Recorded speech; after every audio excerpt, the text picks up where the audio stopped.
Okay, pakilala natin yung grupo, Choreng. Yan, kung gaano karaming pinagmamalaking produkto ng Naga City, ganun din karami ang grupong pinagsama-sama para sa Showtime.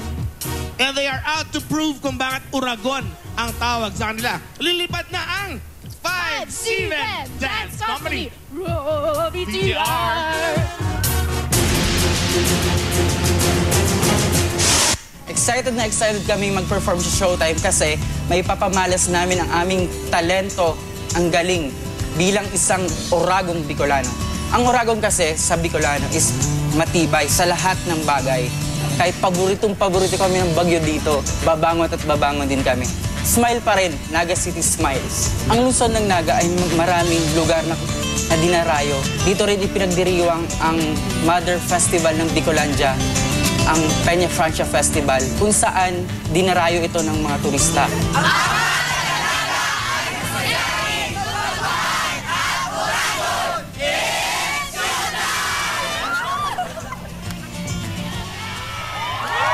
Maray na daw po sa Indogabos. Ito po si Mayor John Bongat ng lungsod ng Naga. Kilala sa Siopaw, Luglog, Pinangat, Laing, Bicol Express. Ilanlaban ito sa mga paboritong pagkain ng mga Nagueño at mga Bicolano.